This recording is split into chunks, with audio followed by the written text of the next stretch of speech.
Vous êtes sur CCTV Français, bonjour à tous, on commence sans plus tarder avec les titres de cette édition.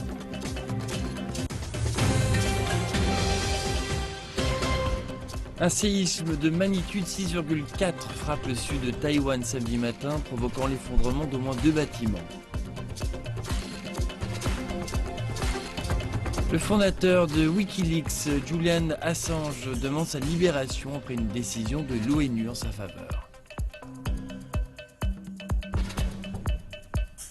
La France et l'Allemagne s'accordent pour dire que l'afflux de réfugiés en Europe doit être ralenti.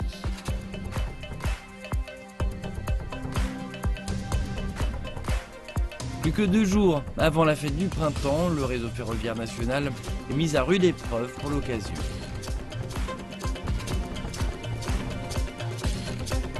Et les fans du grand gala de la fête du printemps ne vont pas être déçus avec ce numéro combinant opéra traditionnel et kung-fu.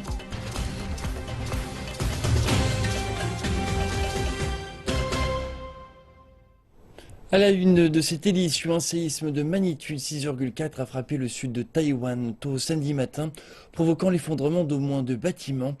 Le tremblement a commencé à 4 h du matin heure locale. Il est apparu à près de 27 km au nord-est du district de Pingtung et a été enregistré jusqu'à près de 16,7 km de profondeur, selon l'agence de surveillance météorologique et sismique de l'île. Le fondateur de Wikileaks, Julian Assange, dit que l'opinion d'un comité de l'ONU sur sa détention arbitraire devrait lui valoir sa libération. Le comité affirme en effet qu'il devrait être autorisé à quitter l'ambassade équatorienne en Grande-Bretagne et devrait recevoir compensation pour une détention qualifiée d'arbitraire. Julian Assange s'est adressé ainsi aux journalistes depuis l'ambassade d'Équateur à Londres, où il réside depuis maintenant 3 ans et demi pour éviter d'être extradé en Suède, où il est sous le coup d'une accusation de viol. Je suis détenu au Royaume-Uni sans motif, depuis 5 ans et demi déjà. 5 ans et demi au cours desquels j'ai eu les pires difficultés à voir ma famille, mes enfants. Aujourd'hui, cette détention a été qualifiée par les Nations Unies d'illégale. Je pense que l'opinion de l'ONU sur mon cas devrait me disculper. Le groupe de l'ONU qui travaille sur les conditions arbitraires de détention dans le monde s'est tranché et dire si quelqu'un est détenu, illégalement ou non. Julian Assange dit qu'il revient maintenant à la Suède et au Royaume-Uni de mettre en œuvre ce verdict. Ses avocats disent que la décision du groupe de travail de l'ONU représente une victoire pour lui.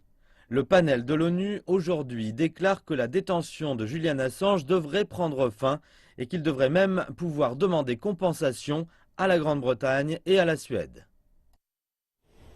Selon l'Institut de la santé au Brésil, une découverte a été faite qui prouve que le virus Zika peut être transmis au travers du fluide corporel.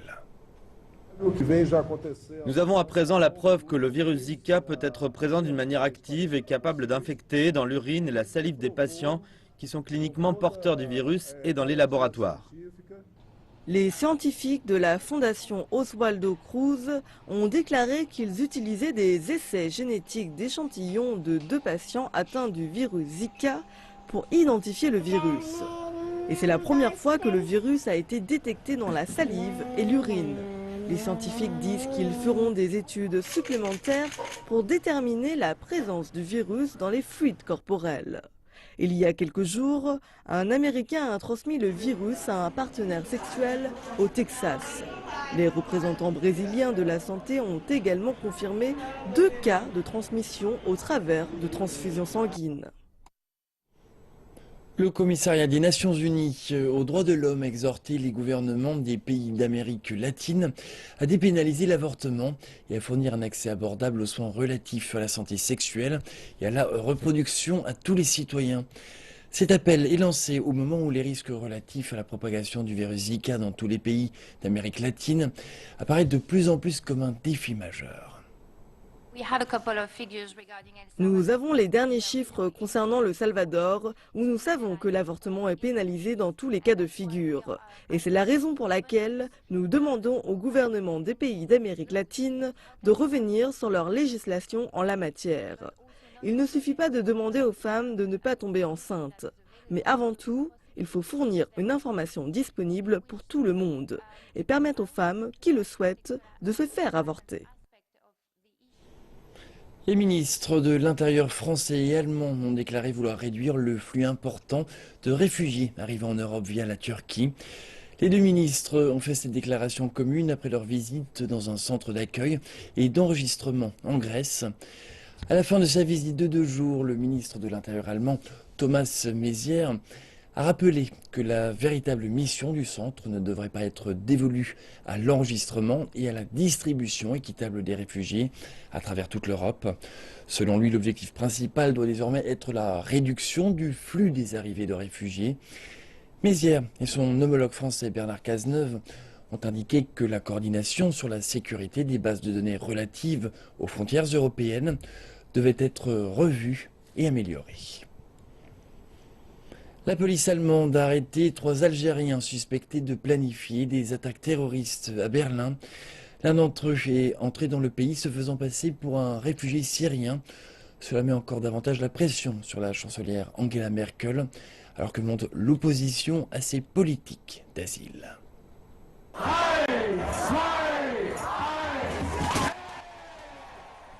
Le Jour des femmes a lieu cette année plus tôt au Festival de Cologne, et avec des milliers de policiers supplémentaires. Nous ne les laisserons pas nous empêcher de faire la fête ou nous la cacher. Je ne sais pas si on est plus prudent. On l'est peut-être. Je n'ai pas vu beaucoup de policiers ce matin, mais on sait qu'ils sont là. Mais ça reste très relax. Je ne m'inquiète pas du tout. Les mesures de sécurité renforcées font suite aux centaines d'agressions sexuelles ayant visé les femmes ici, lors du réveillon du Nouvel An. Ce sont principalement des Nord-Africains qui ont été accusés. Cela a donné du grain à moudre à l'opposition aux politiques d'asile et d'ouverture de l'Allemagne. L'idée de placer la Tunisie, le Maroc et l'Algérie sur la liste des pays dits sûrs est maintenant fortement soutenue par la population. L'arrestation jeudi de 3 Algériens suspectés de préparer une attaque à Berlin pourrait encore raviver la flamme anti-immigrants. L'un des suspects se serait fait passer pour un réfugié syrien. Les changements rapides inquiètent des hommes comme Ahmed Alilou. Il est arrivé légalement du Maroc pour demander un permis de travail. Mais il pense que nombre de ses compatriotes prennent des voies illégales par désespoir. La plupart au Maroc, ils ont vivre fatal, très mal. Il n'a pas de travail et comment je dis, il n'a pas de droits humains. Le droit à vivre reste fondamental et le chemin vers une vie meilleure se ferme rapidement. L'Allemagne souhaite une réponse mondiale coordonnée à la crise des réfugiés. Lorsque la chancelière était à Londres jeudi, son ministre de l'Intérieur était à Kaboul, son ministre des Affaires étrangères à Riyad. Et la semaine prochaine, des pourparlers sur la Syrie auront lieu à Munich. Parallèlement à ces efforts, l'Allemagne continue son action également au niveau national. Nous débutons cette seconde partie d'édition avec le dernier rapport d'enquête suite à l'explosion d'un entrepôt à Tianjin en août dernier qui a fait 165 victimes. 8 personnes sont toujours portées disparues et 800 autres ont été blessées. Par ailleurs, les pertes économiques sont estimées à 6,8 milliards de yuans. Le rapport indique que la société Zhuhai International Logistics était à l'origine de l'explosion qui a été causée par la combustion spontanée de nitrocellulose, également connue sous le terme de dynamite gomme, dans un conteneur propriété de l'entreprise. Le gouvernement municipal de Tianjin, de même que plusieurs départements responsables des transports, des douanes, de la gestion du port et de la supervision de la sécurité ont été considérés en partie responsables. Au 10 décembre dernier, 13 personnes connectées avec Zhuhai ainsi que 11 de plus de diverses institutions ont été arrêtées dans le cadre de l'enquête. 25 responsables gouvernementaux font également l'objet d'une enquête. Dans le même temps, le rapport a également révélé l'impact environnemental de l'accident, déclarant qu'il avait causé différents niveaux de contamination de l'eau, de l'air et du sol de la localité. Cependant, la baie de Bohai n'a pas été affectée. Jusqu'à présent, il n'y a eu aucun rapport d'empoisonnement ou de décès causé par des contaminations. La Chine a déclaré que l'année 2015 était une année d'innovation massive et que l'entrepreneuriat fonctionnait bien dans le pays. Lors d'une conférence de presse du Conseil des affaires d'État chinois, les responsables ont déclaré que le gouvernement fournirait des plateformes d'incubation pour les innovateurs du pays afin de débuter leurs activités à des coûts moindres et avec une efficacité plus élevée. En 2015, la Chine a témoigné de l'éclosion d'une vague d'innovation et d'entrepreneuriat, en particulier dans les industries de la haute technologie et de l'Internet. L'une des raisons vient de la poursuite active par le gouvernement d'une stratégie appelée innovation massive, où les startups qualifiées bénéficient de subventions et de réductions de taxes. 2015 a été une grosse année. Environ 12 000 nouvelles entreprises ont été créées chaque jour, soit 8 par minute. 4 000 espaces de start-up ont été créés et les demandes de brevets dans le secteur des start-up ont augmenté de 20% par an, ce niveau significatif par rapport aux autres industries. En début de semaine, des responsables ont déclaré que le pays souhaitait maintenir sa croissance de 6,5 à 7% en 2016. Le taux de chômage doit être maintenu sous les 4,5%. Et pour maintenir ce type de croissance, le gouvernement a besoin d'un nouveau moteur de croissance. Et selon les chiffres, le moteur fonctionne bien. Le mouvement innovatif a attiré environ 2,8% de diplômés en plus cette année, désireux de poursuivre dans la voie de l'entrepreneuriat. Nous avons également vu 2,4 millions de travailleurs migrants retourner dans leur village et démarrer leur activité. Et cela a créé beaucoup d'emplois. Et pour permettre à cette tendance de se poursuivre, il faut non seulement du talent, mais aussi de l'argent. Les responsables gouvernementaux déclarent que les investisseurs adorent les startups. En 2015, les sociétés de capital risque ont investi quelques 220 milliards de yuan dans plus de 5000 projets. Le volume total des investissements dès les premières phases a enregistré une progression à 3 chiffres l'année dernière. Une partie de cet enthousiasme, selon les officiels, s'explique par un marché de capitaux plus mature qui permet aux investisseurs d'obtenir un retour sur investissement ou en jargon financier, une sortie d'investissement. L'année dernière, les nouvelles entreprises ont levé environ 120 milliards de yuan sur le nouveau troisième tableau. Il s'agit d'un saut de 800%. Au niveau des titres A, il y a eu 263 introductions publiques dans le secteur de la haute technologie et 286 fusions. Ces actes financiers ont permis aux investisseurs de récupérer leur mise. Les responsables déclarent que le gouvernement continuera de répondre aux obstacles actuels en promouvant l'innovation. Par exemple, plusieurs autorités locales, de même que des commerces, ne sont pas familiers avec les politiques. Les responsables disent qu'ils assureront que les startups qualifiées ne soient pas écartées des subventions et autres mesures incitatives. Le Premier ministre britannique David Cameron a prononcé un discours dans lequel il souhaite la bonne année à tous les Chinois du monde entier. On l'écoute. Je tiens à exprimer mes meilleurs vœux à toute personne célébrant le Nouvel An chinois. Ici au Royaume-Uni, nous ne célébrons pas seulement le début de l'année du singe de feu, mais également la relation croissante entre le Royaume-Uni et la Chine. Les liens de nos pays brillent de mille feux. Dans nos universités où des milliers de Chinois étudient, dans nos affaires où les échanges bilatéraux ont plus que doublé en 5 ans et dans nos villes où les touristes chinois ont choisi de visiter. L'an dernier, nous avons eu l'honneur d'accueillir le président Xi Jinping et la première dame de Chine au Royaume-Uni pour entretenir l'âge d'or de nos relations. Lors de la visite d'État, première en une décennie, nous avons signé beaucoup d'accords qui nous ont rapprochés. Davantage d'investissements et de recherche, une simplification des démarches pour obtenir un visa. Et cette année, nous ferons notre maximum pour vous en faire profiter. Au Royaume-Uni, nous voyons l'impact des personnes d'origine chinoise grandir de jour en jour, dans nos rues, dans nos hôpitaux, dans nos écoles et au Parlement. La communauté chinoise britannique fait plus que ses marques et d'autant plus cette année. Alors que les lumières s'illuminent, que la parade débute, que la musique se joue, que les familles se réunissent, célébrons ensemble nos réussites et laissez-moi vous souhaiter à tous une nouvelle année pleine de santé et de bonheur. Sinyen Kroile. Il ne reste que 2 jours avant le début de la traditionnelle fête du printemps chinoise. Le réseau ferroviaire national est mis à l'épreuve par un nombre record de passagers, alors que des millions de Chinois retournent dans leur région natale. Des dizaines de milliers de voyageurs se sont retrouvés coincés à la gare ferroviaire de Guangzhou, dans le sud de la Chine, à cause du mauvais temps. Mais le fonctionnement régulier de la gare est désormais rétabli. Jeudi, près de 500 000 passagers sont passés par les gares ferroviaires de la ville. Dans la province centrale du Henan, des trains supplémentaires ont été mis à disposition pour répondre à l'augmentation du nombre de voyageurs. Et désormais, les passagers peuvent acheter leurs billets sur Internet, jusqu'à une demi-heure avant les départs de train. Jeudi, à Xi'an, au nord-ouest de la Chine, plus de 100 000 passagers ont utilisé le train. Les autorités ferroviaires ont mis en place 52 trains supplémentaires pour réduire la pression. Dans la ville de Chongqing, au sud-ouest de la Chine, le nombre de passagers dans la journée a atteint 120 000 personnes. Du personnel de sécurité a été déployé pour assurer l'ordre. Mais le pic de fréquentation est encore à venir, avec des millions de passagers attendus samedi, un jour seulement avant la veille du Nouvel An lunaire. Le Nouvel An chinois est l'occasion pour les familles chinoises de se réunir. Mais pour ceux qui ont la mission d'assurer la sécurité des voyageurs, cette période de fête est l'une des plus intenses. Les inspecteurs de la sûreté ferroviaire marchent le long des rails pour s'assurer qu'il n'y a pas de risque pour les trains qui les empruntent. Se lever tôt pour éviter le passage des trains. Wang Guole et ses collègues débutent leur journée de travail à 3 h du matin.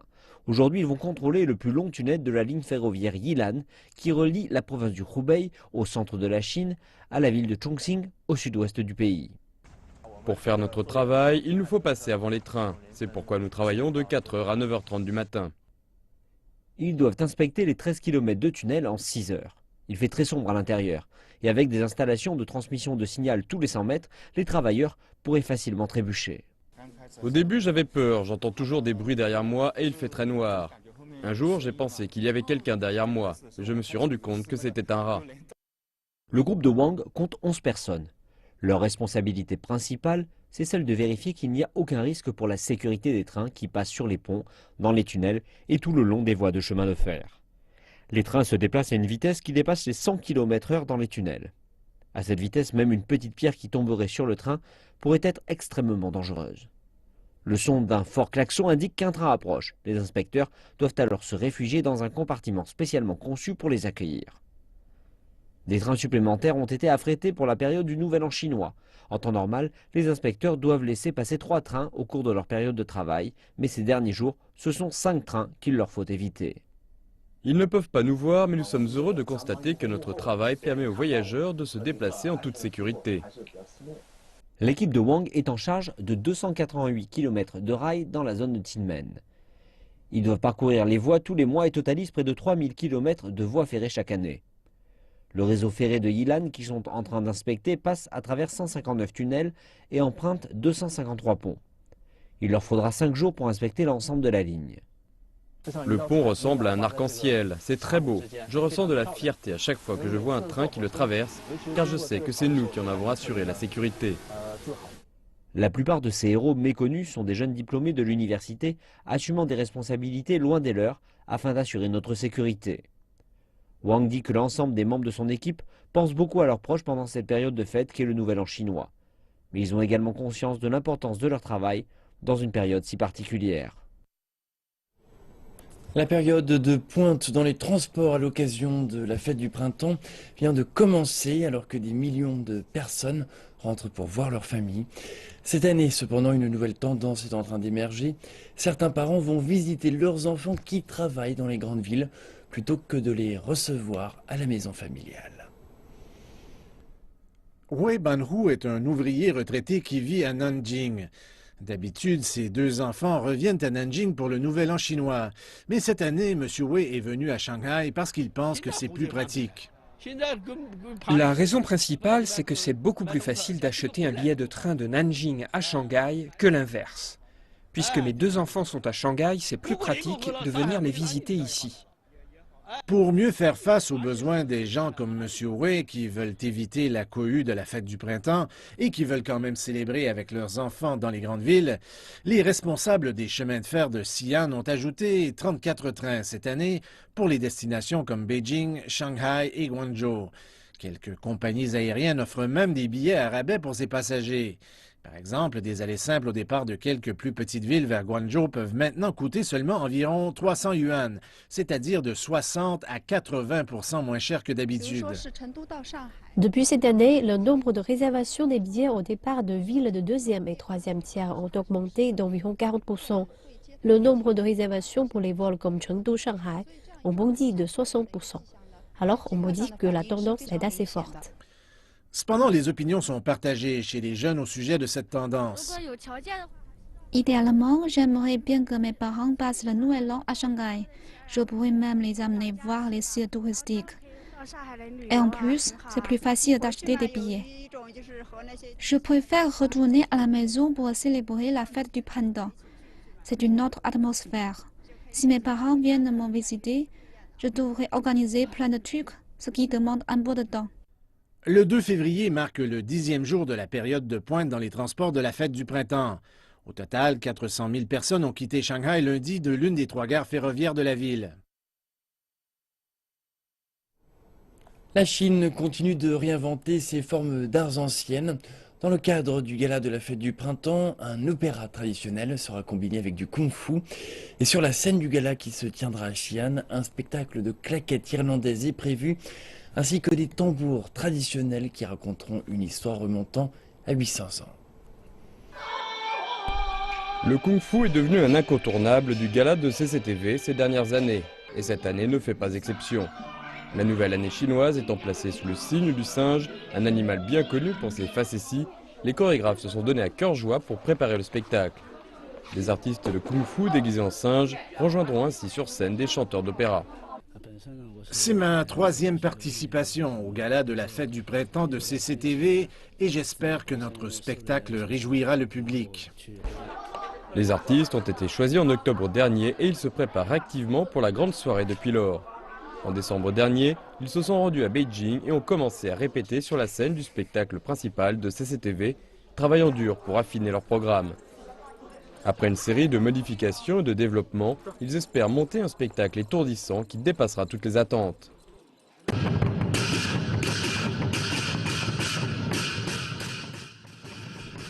Sur la scène du gala qui aura lieu à Xi'an, l'une des anciennes capitales de la Chine, les tambours Hansheng nous ramèneront 800 ans en arrière. Lorsque les Mongols remportaient une bataille, ils plaçaient des tambours sur le dos des chevaux et commençaient à jouer. Progressivement, les autres les imitaient et cela devenait des tambours de marche. D'autres programmes sont prévus pour le gala qui se tiendra à Xi'an, dont des danses folkloriques de la province du Shaanxi et même un spectacle de claquettes irlandaises. Et c'est la fin de cette édition. Merci de votre attention. Je vous retrouve tout à l'heure pour le prochain journal.